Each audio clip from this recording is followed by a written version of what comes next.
Good afternoon and welcome to the National Press Club. I'm Mark Hamrick, a broadcast and online journalist with the Associated Press, and I'm the 104th president of the National Press Club. It's good to have you here today. We are the world's leading professional organization for journalists, committed to our profession's future through our programming, events such as this, while working to foster a free press worldwide. For more information about the club, you can visit our website at www.press.org, and to donate to programs offered to the public through our National Press Club Journalism Institute, you can check the website there as well. So on behalf of our members worldwide, I'd like to welcome our speaker today, as well as those of you attending today's event. Our head table includes guests of the speaker, as well as working journalists who are all club members.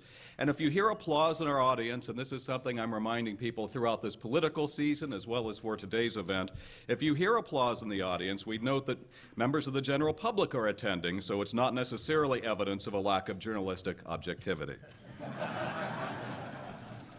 Laughter is encouraged. I'd also like to welcome our C-SPAN and public radio audiences. Our luncheons are also featured on our member-produced weekly podcast from the National Press Club, available for free download on iTunes. You can also follow the action on Twitter using the hashtag #NPCLunch. After our guest speech concludes, we'll have Q&A and ask as many questions as time permits. Well, now it is time to introduce our head table guests, and please note, again in this political season, a journalist's presence at the head table does not imply or signify an endorsement of the speaker. I'd ask each of you to stand up briefly as your name is announced. We begin from your right, Matt Small. He's a veteran radio producer at my shop, the Associated Press. He's so competent we call him the Beast. Also joining us today, Ralph Winnie Jr., club member, Vice President of the Global Business Development for the Eurasian Business Coalition. Good to have you here today, Ralph. Drew Von Bergen. He is among several former NPC presidents gracing our head table today, and it just so happens he is the retired public relations director with the National Association of Letter Carriers, so that's how he got his ticket. Also joining us today is John Cosgrove. He is our senior surviving NPC president, organizer of the first Postal Forum, and for those of you who aren't club members and don't know John's story, he was inaugurated 51 years ago this next January. So John was inaugurated when JFK came over and offered him congratulations that day. I'm very happy that John could join us today as well. Ron Stroman is the Deputy Postmaster General. Thank you for being here, Ron. Skip over the podium for just a moment. Angela Greiling-Keene is a reporter for Bloomberg News, and she is the new chair of the Speakers Committee. She's also our membership secretary. Thank you for all of that. Skip over the speaker for just a moment. Amy Morris is the organizer of today's luncheon. This is her first, and she's done a fabulous job. Thank you for all of that. And she is executive editor and anchor for Federal News Radio, part of the WTOP empire. Thurgood Marshall Jr. is vice chairman of the Board of Governors for the Postal Service. I'm told he is the incoming chair as well. Congratulations. Nice to have you here today. And the list of former presidents goes on and on. Jerry Zremski, a former NPC president. He's also the bureau chief of the Buffalo News. Sean Riley is a reporter for the Federal Times. And Mike Causey is senior correspondent for Federal News Radio. And now please give them your round of applause.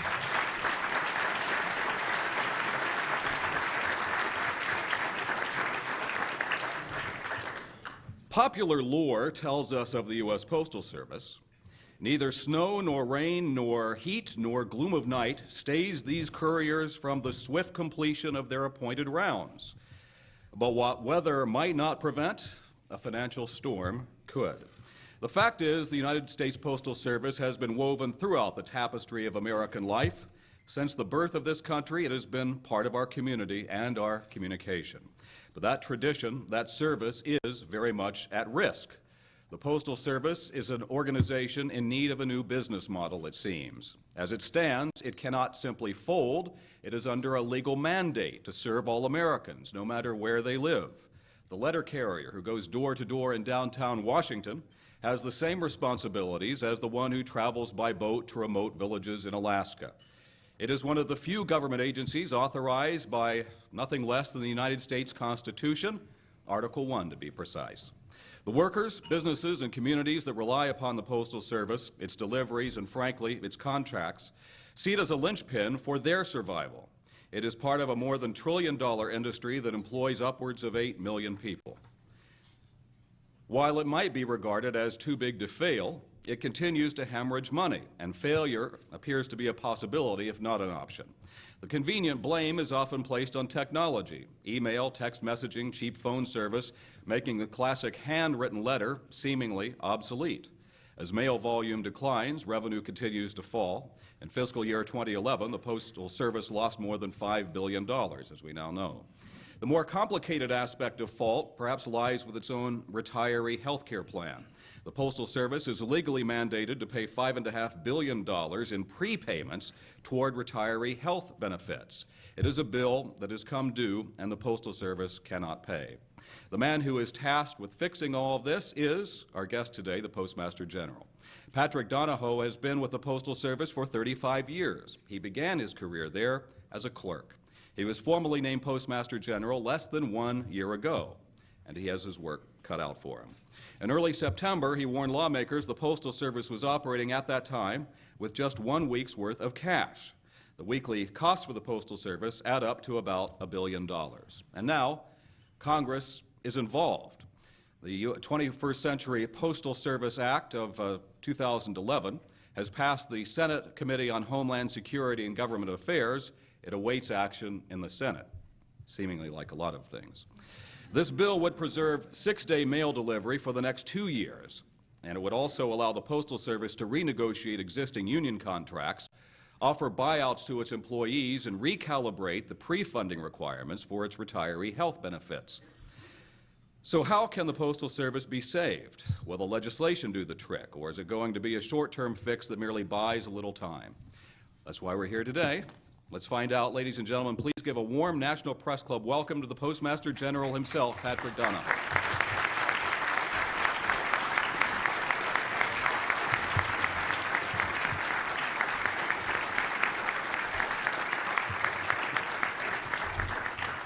Thank you, Mark, for that introduction. And it's a pleasure to be here today and speak with all of you. I'd like to thank the National Press Club for the invitation for organizing today's event, too. I have the privilege of leading one of America's greatest institutions. It's an organization that serves literally 150 million American households and businesses on a typical day. It facilitates trillions of dollars of commerce. It supports a $900 billion mailing industry that employs 8 million people. The Postal Service is part of the bedrock infrastructure of the United States economy and of our society. And throughout our rich history, we've bound the nation together, and we do so today, even in this digital age. We connect every sender to every receiver and provide regular delivery to the most remote locations in this country. Americans today view the Postal Service very favorably as a familiar institution and a trusted, reliable part of American life. But for the institution to thrive, it requires a rational business model.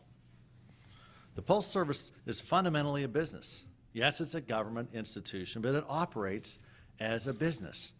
We charge for delivery of products and services. Our revenues go up and down depending on mailing trends in the economy. We record profit and losses. We issue quarterly financial statements. Matter of fact, we're even Sarbanes-Oxley compliant. And contrary to the understanding of most Americans, the Postal Service is not supported at all through taxpayer dollars. We generate all of our revenue from the sale of postage, products, and services. That means the Postal Service must compete for customers. We must sell, not just offer, but actively sell and persuade people to buy our products in a very competitive marketplace. And unfortunately, while we have the mandate to operate like a business, the reality is that we do not have the flexibility under current law to function like a business.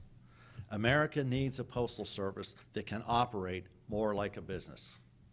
Consider the example of a post office.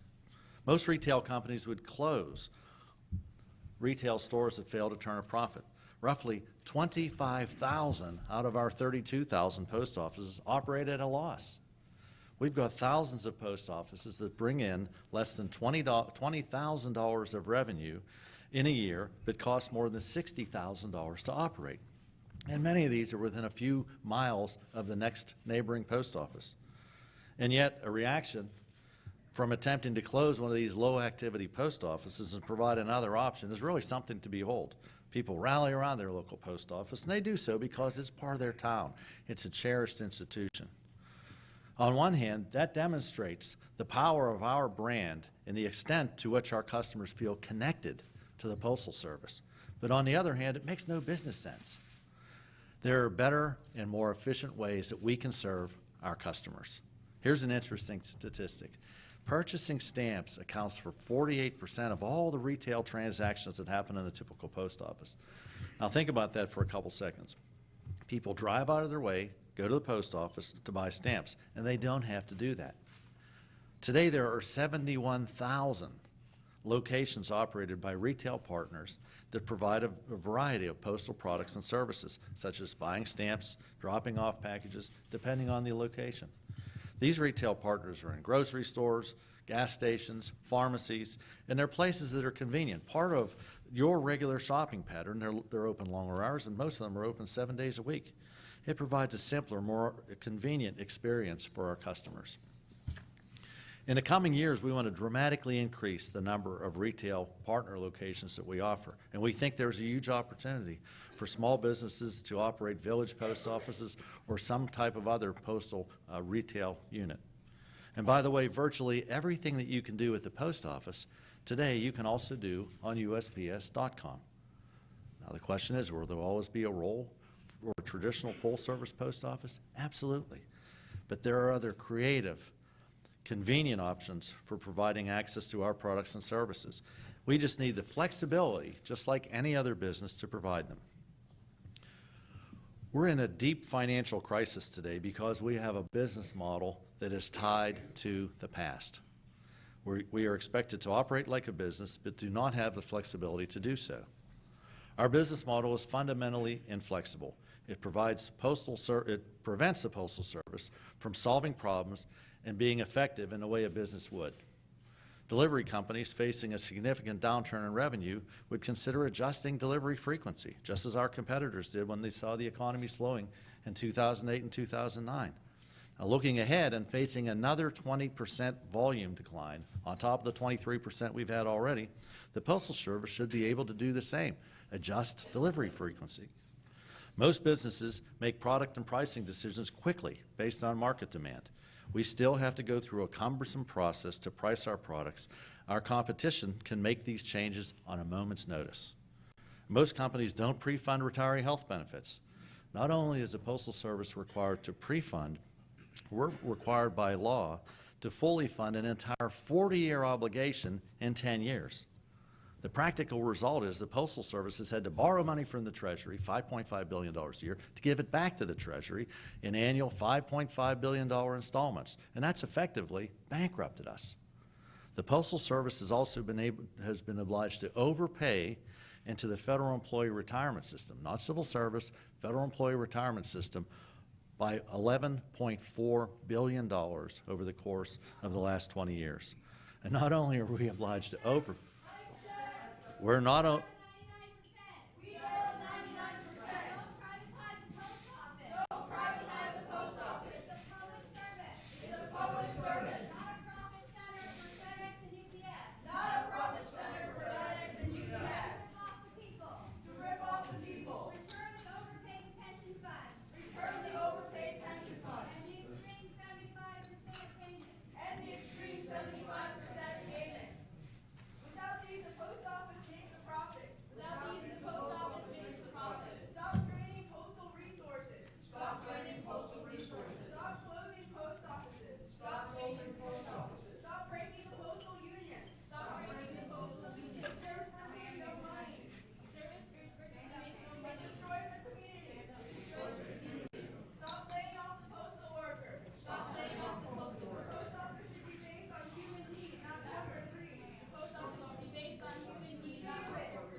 Well, the good thing is they've definitely been paying attention to this situation.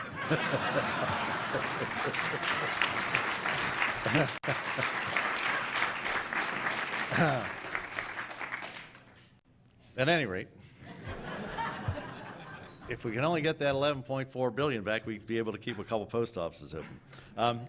But such mandated obligations have really been an enormous drag on our financial stability, and they're obligations which we've had absolutely no control over.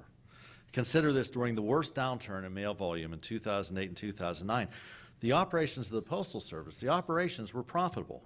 Our $6.6 billion in losses were due to a $7 billion mandated retiree health benefit payment that no other business would have made. Given the volume declines we experienced, that statistic says to me that we do a very good job at controlling costs, but we're working with insurmountable constraints. Over the past 4 years, we've reduced the size of the workforce by 128,000 employees and reduced annual operating costs by $12.5 billion. And we did so while maintaining record-level service. And that's a testament to the tremendous job that our employees do on a daily basis. Looking ahead, we're accelerating the pace of cost reductions. We've announced plans to reduce the total number of mail processing facilities from 460 today to less than 200 by the year 2013. We've announced plans to study 3,500 low-activity post offices for potential closure or consolidation. And we're streamlining our delivery operations with the goal of reducing another 20,000 delivery routes.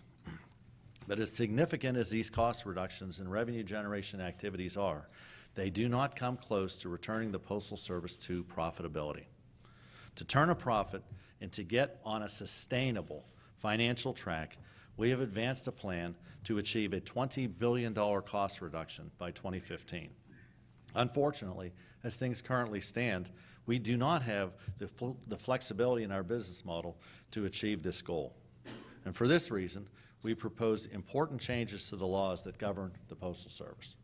We've proposed gaining delivery flexibility, which we'd use to transition to a 5-day delivery schedule. Most other posts around the world have done this years ago, and there's been very little customer impact and a lot of benefit from a financial standpoint. We've proposed rebalancing our retirement funds, including the restoration of the $11.4 billion in overpayment into the Federal Employee Retirement System, the FERS account, and a more rational retiree health benefit payment schedule. We proposed taking over our employee health insurance, and that would mean leaving the federal government and shifting to private providers. We'd also be able to reduce total costs for current and retired employees while providing better benefits. We propose streamlining our product and pricing process so that we can get to the market quicker. And we also are seeking the ability to manage our workforce more effectively and with greater flexibility. These and other proposals would enable the Postal Service to operate more as a business does, to provide better service and better compete for our customers. I'm grateful that Congress is now working on postal reform legislation, and the entire universe of stakeholders should be grateful as well. We've seen a strong commitment to our issues from Congress and the administration. However, there's a big question that needs to be answered about what that final package will look like, how it treats the Postal Service as a business, and give us the business model flexibility that we need. And there's a simple standard to apply, and that has to do with the concept of speed. The Postal Service is contending with a steady decline, 7% a year, in the use of first-class mail. This is due to the rise of electronic communications. People are paying bills online. This 7% annual decline puts us in a race to get ahead of the cost curve. To become profitable, we must be able to cut costs faster than the rate of decline with first-class mail. Speed is the answer, and speed is also the best way to judge whether Congress is truly interested in enabling the Postal Service to operate more like a business. Provisions that delay our ability to cut costs will result in sizable financial losses. For example, if we're unable to implement the 5-day delivery schedule now, we will needlessly carry a $3 billion operating cost. Multiply that by several years, and you got a pretty big number. If instead of consolidating 260 mail processing facilities in the next 2 years, legislation were to slow or delay that process, we might needlessly carry another $3 billion and operating expense. The same goes for provisions that would impact our ability to modernize our retail networks and to manage our workforce and our health care costs more effectively. If Congress does not pass the legislation that allows for more effective cost control and does not make fundamental changes to our business model, the Postal Service could soon be running deficits in the range of $10 to $15 billion annually. You know that phrase, speed kills? Well, lack of speed will kill the Postal Service. That's a stark choice. A more flexible business model that allows us to control costs more quickly, or very large losses that will ultimately burden the American taxpayer. Will first-class mail volumes eventually level off? We'll see. But we know that volume will decline quickly for the rest of this decade, and we simply don't have the ability to cut our costs quick enough. Those are the facts. However, with the right legislation that enables swift action, the Postal Service can quickly return to profitability and stay profitable and continue to self-fund universal service that we provide today. We need provisions in the final legislation that provide us with the speed to reduce our costs by $20 billion by 2015. Businesses don't decide operational issues for years on end and create impediments to resolving problems. They make decisions quickly and they act quickly. Unfortunately, the legislation currently drafted in both houses of Congress would not provide the Postal Service with the speed and flexibility that it needs. Both bills have elements that delay tough decisions and impose greater constraints on our business model. Taken as they are, they do not come close to enabling the cost reductions of $20 billion by 2015, which they must do for us in order to return back to profitability. If passed today, either bill would provide at best a couple of years of profitability and at least many decades of steep losses. However, taking the best of the House, the Senate, and the administration approaches, Congress can provide the Postal Service with the legal framework and business model that it needs. It all comes back to the notion of speed. Will the Postal Service be able to get ahead of the cost curve, or will we be doomed for perpetual losses? Congress needs to step back and look at the Postal Service as a business and give us the business model that allows us to act quickly to lower our costs. Today we operate in a very dynamic environment. People and businesses have many ways to communicate, and we've responded within the constraints of our current business model. We compete for customers and are more market responsive and efficient than we've ever been. We deliver nearly half of the world's mail and do that with record level high service. We use the most advanced mail sorting technology in the world. In fact, about 95% of mail that comes through our system, letter-sized mail, is never really touched by human hands until the letter carrier puts it in the mailbox. Our productivity has increased dramatically since 2000. In fact, we deliver roughly the same amount of volume we delivered in 1992 with about 170,000 fewer employees.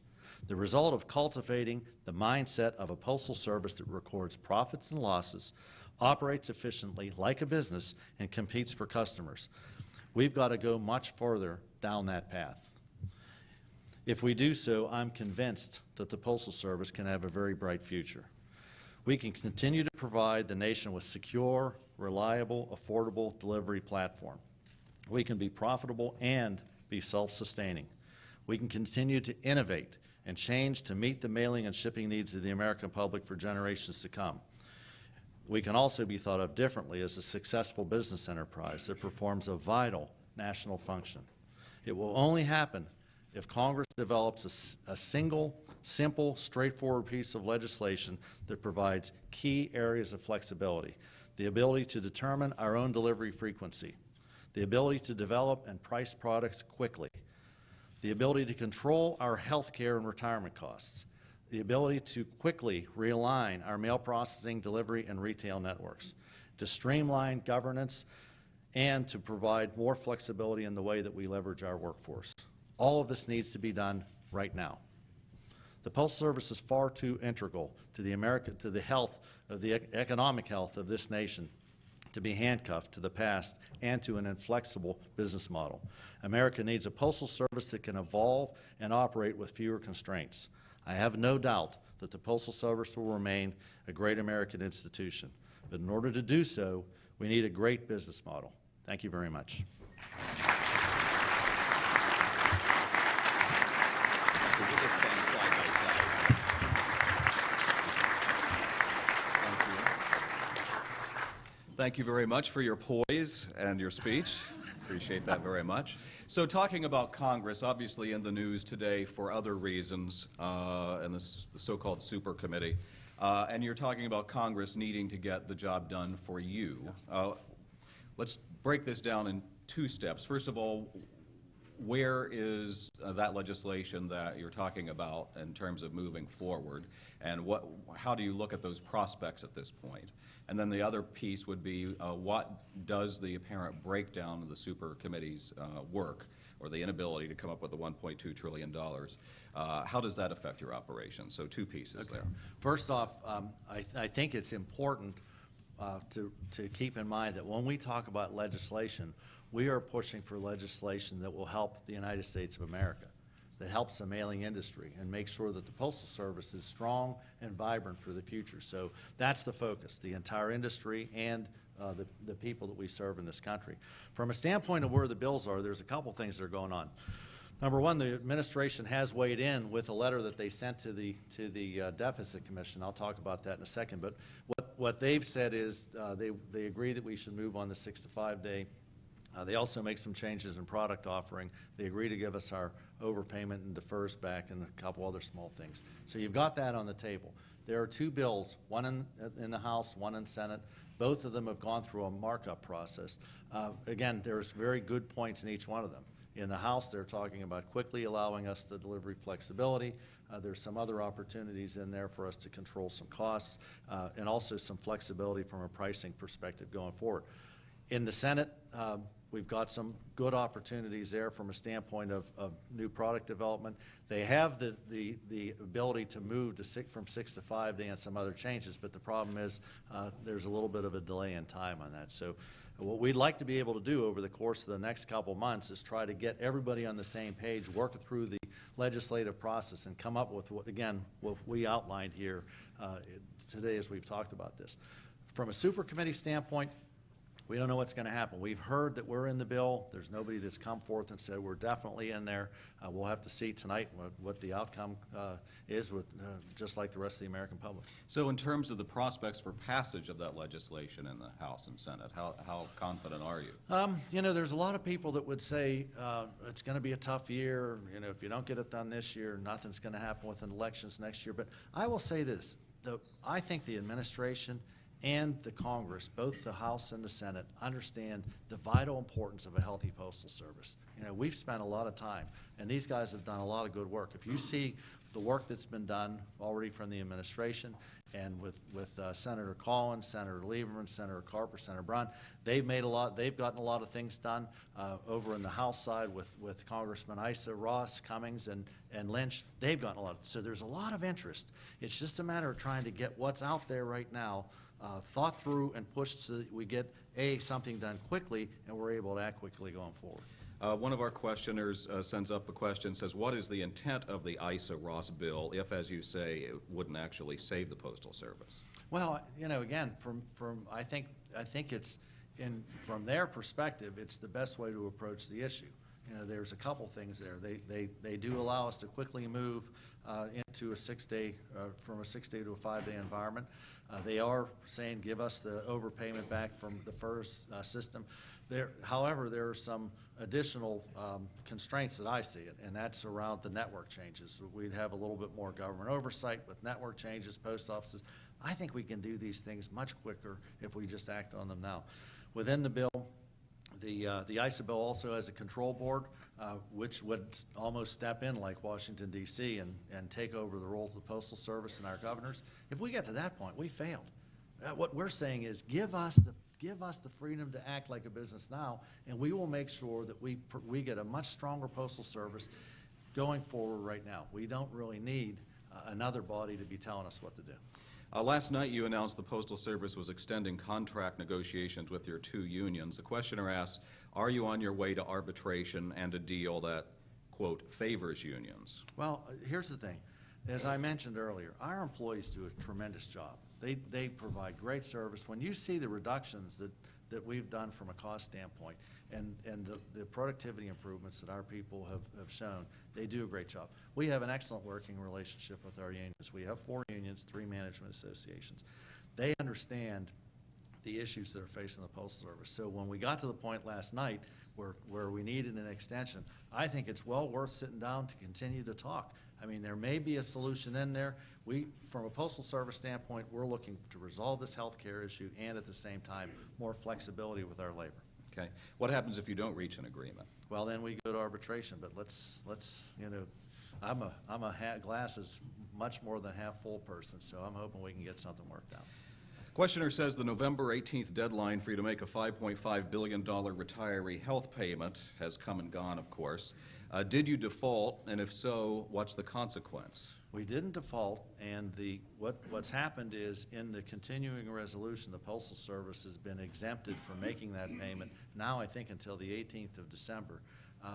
Our proposals on health care would basically eliminate the need to pre-fund. We've laid out a game plan, taking the plans over ourselves, working with the unions as a potential provider in there as we work through that. We can eliminate substantial requirements now that exist on this organization to require this prepayment. This prepayment is a sword of Damocles above the head of this entire industry and needs to get resolved. So does that change infer that there'd be a diminution in benefits to those people that it covers? No, I don't think so. There are people in this room who I've spoken to, 2 big companies who have recently renegotiated their own health care plans with big providers. It's not like we'd be out getting health care from somebody on the street corner. There are big providers, and these guys have told me, hey, one reduced health care costs by 14%, the other by 12%. This year, the Postal Service will pay $7.2 billion in health care without the pre-funding. So if we're able to strike a deal with the healthcare providers to take 10% cost reduction, that's $720 million forever. That gives you big opportunities to cut costs going forward. And the same thing, part of the other potential or push we've had with the healthcare has been working with our retirees to move them onto Medicare. The way it's set up now, we're overpaying for retiree health benefits for our retirees since they're not required to go on Medicare. We think that we can get a better deal for them, better cost coverage, and better health care with the proposals we're going forward. Here's a question that came over the electronic transom, said to have come from a postal employee who works near Lansing, Michigan. Says, and this is the person's question, how do you plan to ratify 2 contracts currently in negotiations when, in this person's view, you haven't honored the APWU contract you just signed? Well, we've done a lot of work with the APWU from a standpoint of implementing the changes. I think we have honored it. We continue to work to honor any of the contracts that we sign with our employees. We have to work to get more flexibility. We achieved that to a large extent with the APWU. That's what we're implementing now. Okay. The person asks, are you making any changes in your position on post office closing? Senator Collins said you endorsed the language that would create a new post office standard. Here's what we're looking at. The one thing that we don't want to do is close up a post office and walk away. Many of these towns, and it depends on where you're at in the United States, as farther out west you get, they're a lot farther apart. What we're looking at is between a consolidation to a nearby post office, providing additional rural service. Our rural carriers today they're a post office on wheels, and we can provide that service, matching up the hours with the actual workload. In many cases, we're open for 8 hours, and we have less than 2 hours of work, less than 1 hour of work in some cases. A number of those as well. Sounds like a good job to have. I know. Well, no, it would be boring. Think of how boring it would be. No, but seriously. Oh, I'm sorry. At any rate, we have those opportunities. Plus, we're looking at things like the village post office, where you can team up with a local store and provide service. That way, keeps the store open, gives us the ability to provide that service. Questioner asks, do you still have only 1 week's worth of operating cash? Well, I'll have to ask the CFO. He's here. Here's where we are on the cash. We have, right now, we had a ruling that came out that says that we're going to have to pay back the FERS money that we set aside. We're doing that. We still will have a couple weeks of operating cash. That's why it's so important to get this bill resolved, because like any other business, we'd like to get the operating cash and pay the debt down so we're much stronger going out in the future. Another question came in via email. Has the Postal Service studied any international postal models? The person says, I know Canada and New Zealand have intriguing postal systems. Does the Postal Service feel it can use another country's model to fix its current situation? I spoke, as a matter of fact, I was in Canada on Friday and spoke with a couple people from different posts around the world. There are different models, but a lot of it comes back to a public expectation, and then B, what you do. We have almost 50% of the world's mail because we have a very different postal service. You know, you've got mail, bills come through the mail, payments come through the mail, magazines, catalogs. Many of these other posts are a much lighter volume post. They also charge a heck of a lot more. Now, Germany charges 75 cents a letter. How about if we just move the price up to 75 cents and everybody be happy? I don't think so. But, you know, so those are some of the suggestions that we get in.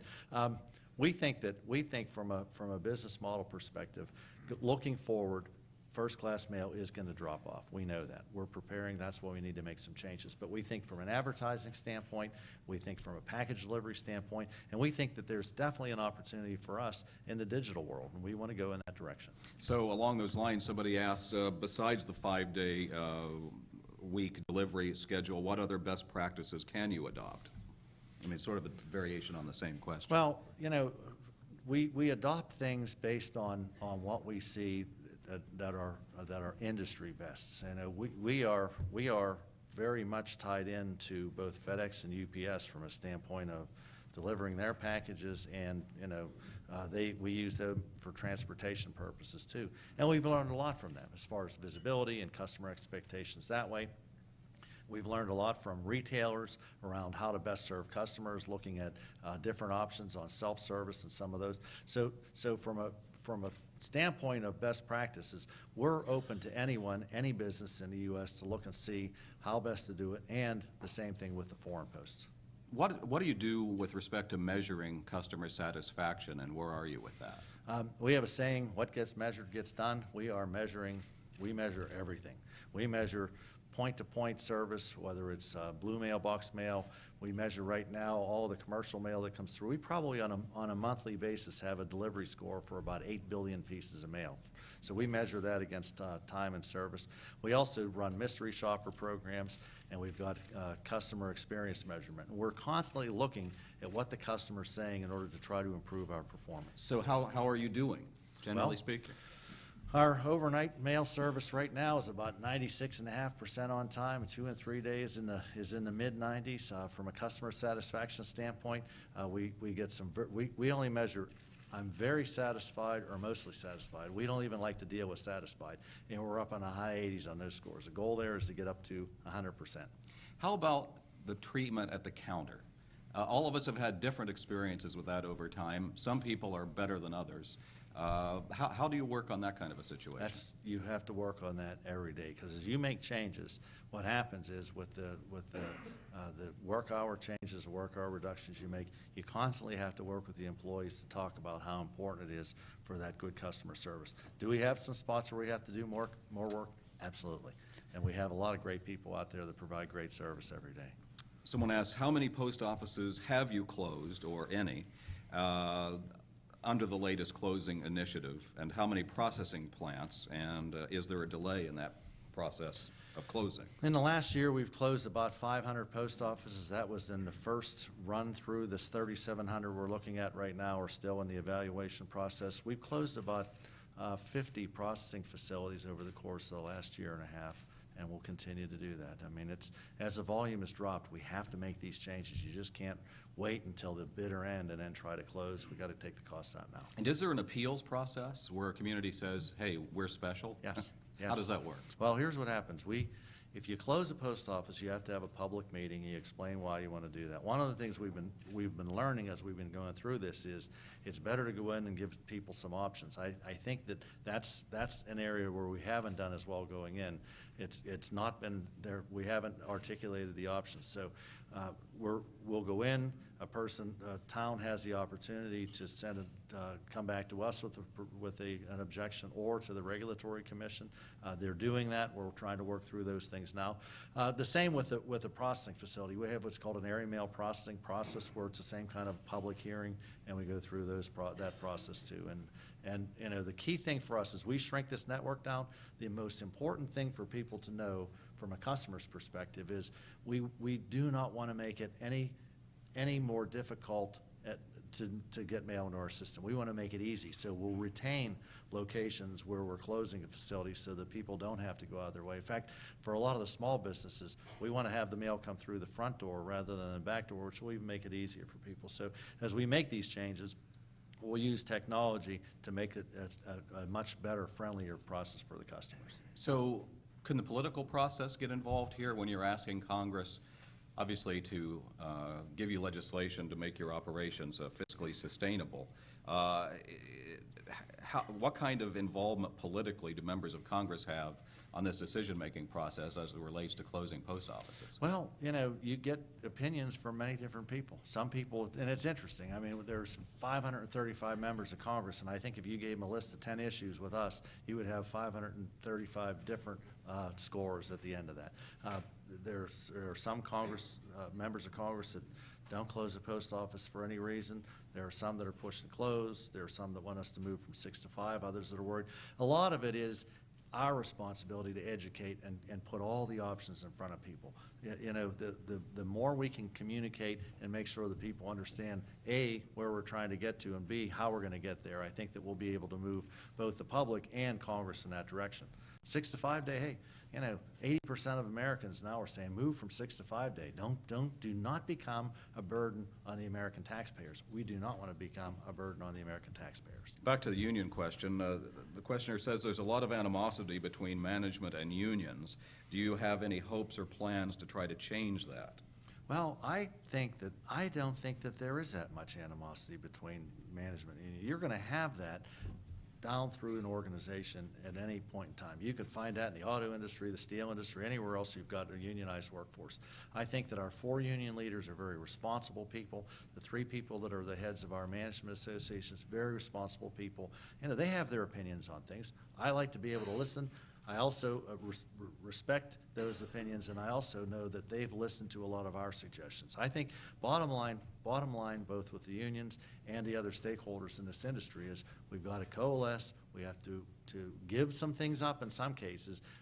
But any time that you're going to come up with a good win-win-win situation, everybody's got to be able to give a little bit. So a knowledgeable person in our audience says 80% of Americans may want 6 to 5 day delivery, but Senator Collins isn't among them. How are you going to work around that? Well, it's like anything else. You know, you constantly work at it. You know, and we've talked to Senator Collins on this, and her biggest concern is, what about rural America? What about people not being able to get medicines on the weekend? That's her issue. And we've talked through, is there some potential other changes in there? Do you go with, you know, the 5 non-widely observed holidays and have a Saturday delivery there? That's been a proposal. Bottom line is there's 2 things that are happening. We've lost 24% of the mail. We're losing another 20%. And the shift from first class, which pays the bills, is relentless, and we've got to get our finances in good order. So we'll keep working with Senator Collins and everyone else to try to work through these issues. Speaking of giving politically correct answers, here's one that says, assess your regulator. Do they do a good job of helping the Postal Service remain financially solvent? I think we have an excellent relationship with our regulator. I do, and Ruth is here, and I think she would tell us that. I mean, we try to reach out and communicate. We have spent a lot of time over the last few years, whether it's price and product and service changes, service standards. We've worked with these guys.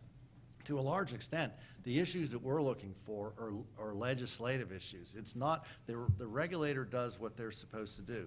So if you give them a list of 10 things that they have to do 10 things. If the list is only 3 things, then they only do 3 things. You know, I think we've got a good working relationship. But I think the other thing, the regulator definitely has an interest in the American public and the mailers, and you have to have that balance anytime that you're dealing with a large organization like the Postal Service. Speaking of members of Congress, someone asked, is it time to start charging members of Congress something to use the Postal Service? We do charge them. They pay. They do? Yeah. I mean, the one thing about the Postal Service, and people have said that to us, you can't say that you, they'll say to us, you can't say that you don't take that you take no taxpayer money. We don't. Even things like Matter for the Blind, foreign or offshore voting, that's just recouping postage because of laws that were passed. No, the Congress, they have to pay for franking privileges. Okay. So the questioner says, how do you get past each member of Congress not accepting post office closings in his or her congressional district? And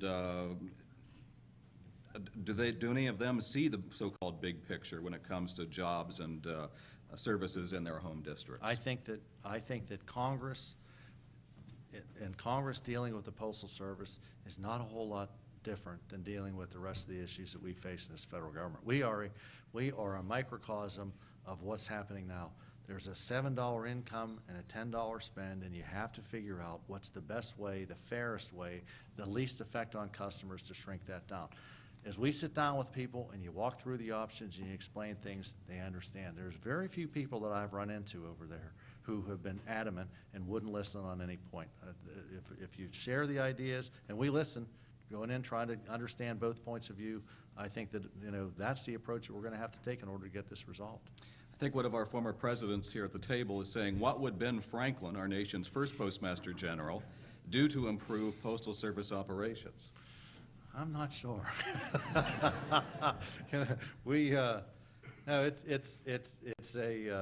I think the thing that's important about the Postal Service is you've got to keep the basic tenets of customer service and universal service in the forefront. We have these issues that we've got to figure out from a financial standpoint, and we'll do that without hurting our customers, and I think that's what Ben Franklin would tell us. Someone asked, if thousands of post offices do close, what happens to the real estate? Well, we are selling real estate and eliminating leases as we speak. Last year, I think we probably sold about $250 to $300 million worth of buildings. We'll continue that. It's an interesting statistic with the post office. We have 70% of our floor space is owned, yet we only own about 30% of our buildings. So we own the big ones, we lease the small ones, and as you close some of these places up, you get rid of the leases. Now, that's where some of the pushback comes from. There's somebody out there that has a lease for a post office. That's considered better than a municipal bond, right? And don't get rid of that. And so then what happens to the employees once that facility closes? We're working through that.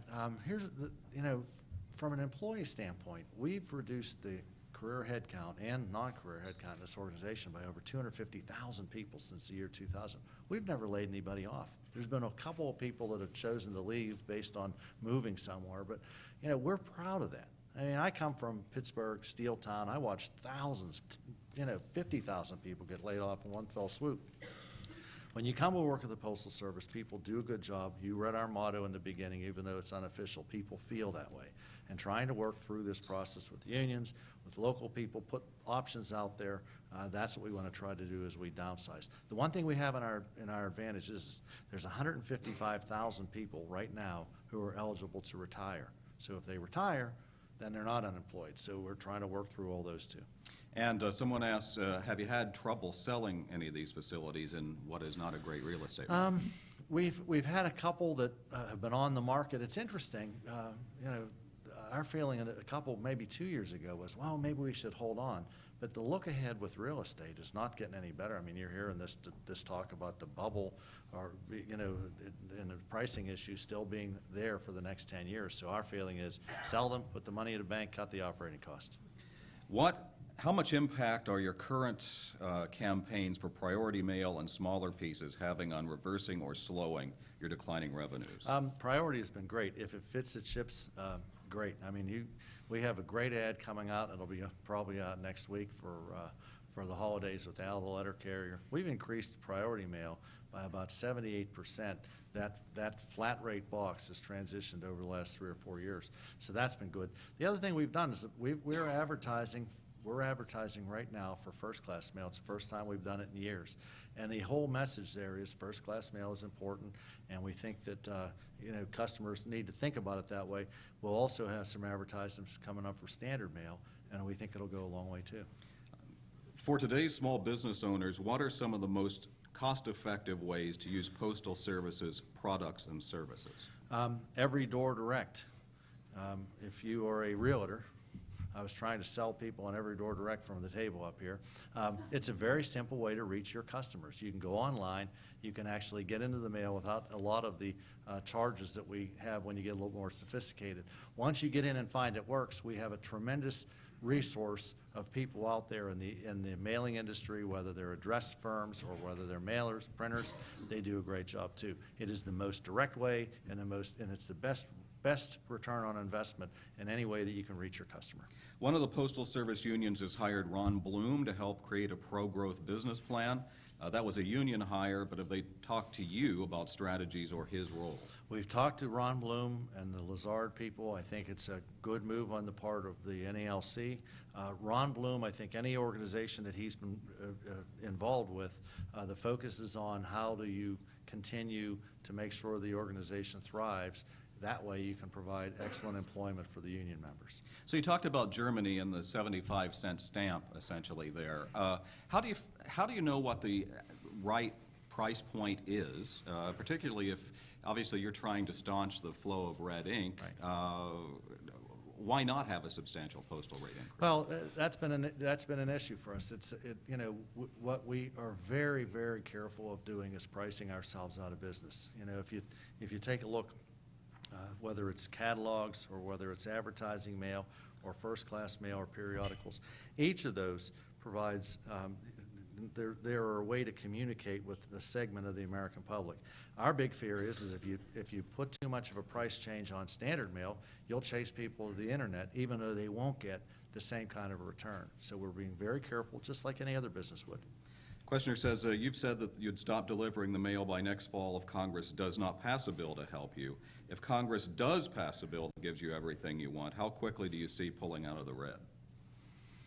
Well, I think that if Congress gave us everything that we needed right now, we would be out of the red by the end of 2013. So we'd have a positive 2014, a positive 2015, and getting that money back on the FERS overpayment would go right against debt, which would substantially shrink our debt. So we'd be in excellent shape from a debt to revenue perspective, and we would be running with profits. Someone makes note of the fact that that you have prepared to distribute antibiotics in case of another bioterrorism attack. If, God forbid, an attack did come, how ready do you feel you are? We have worked with the Department of Human and Health Services and have run drills, as a matter of fact, in 3 or 4 major cities where we actually have our letter carriers who have volunteered and come in and actually go to people's doors and deliver antibiotics or whatever they would need. We've worked carefully with the unions, carrier union, rural carrier union. Based on what we've done, we'd be ready if called upon. So you have, I think your website says you have some 216,000 vehicles that you use. What have you learned about alternative energy to fuel them? Well, we run a number of small fleets with alternative energy. Electric, we have a number of electric vehicles across the country. We've had the largest natural gas fleet going. We've thinned that out a little bit. We've run the hydro or the hydrogen vehicles out on the West Coast and experimented even with the hybrids. The key thing for us is this: you've got to make very good decisions with vehicles. People pitch that all the time. Well, buy a new fleet. If we replace our fleet, it will cost $7 billion. So we keep our fleet for 25 years. So if you got a $7 billion investment and you're stuck with it for 25 years, you better make a good decision. If we had to make a decision today, as I'm standing here, I'd go with a 4-cylinder gasoline engine because it is still by far the cheapest to operate and the cheapest from a long-term standpoint. Is the fleet itself being reduced in size because of the other changes? Yep, we have reduced. Probably, I think we're down under, I know we're under 216 now, we're probably down to about 211 or 212. What we've been doing is we've been taking vehicles out of the fleet and also we've been providing vehicles to our rural carriers because A, it's a better vehicle to deliver out of, plus it's safer, and we've been working through that. So we've probably net reduced somewhere in the vicinity of 12 to 14,000 vehicles in the last few years.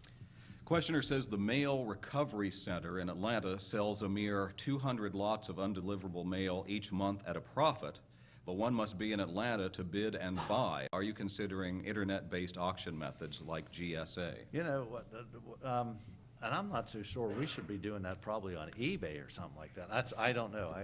I'm not familiar, but we can look into that. Okay.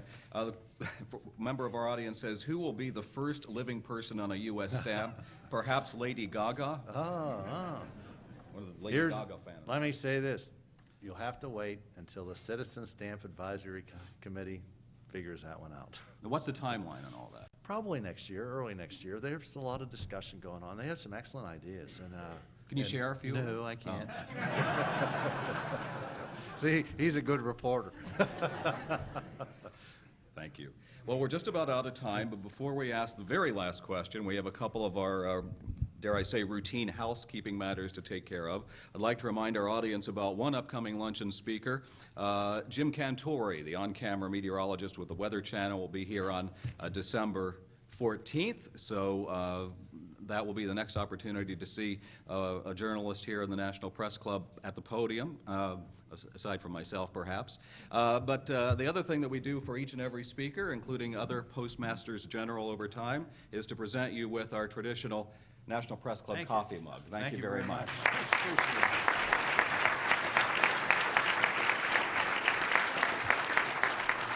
So here's our last question. The holidays are rapidly approaching, busy time for shippers all over, including the Postal Service. When you have to mail something, do you have to stand in line? I go to the South Park, PA Post Office, 15129, and I do that so that I see just how our customers have to mail. Buy all my stamps there, and it works out great. They do a great job. Thank you. Thank you.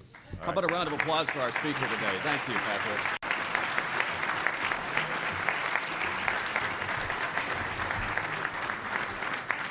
Thank you to all of you for coming today, and I'd like to thank our National Press Club staff, including the National Press Club Journalism Institute and our Broadcast Center, for helping to organize today's event, and that includes our Executive Director, Bill McCarran, and the Assistant to the President, Havilah Ross. Without her, I'd be dead.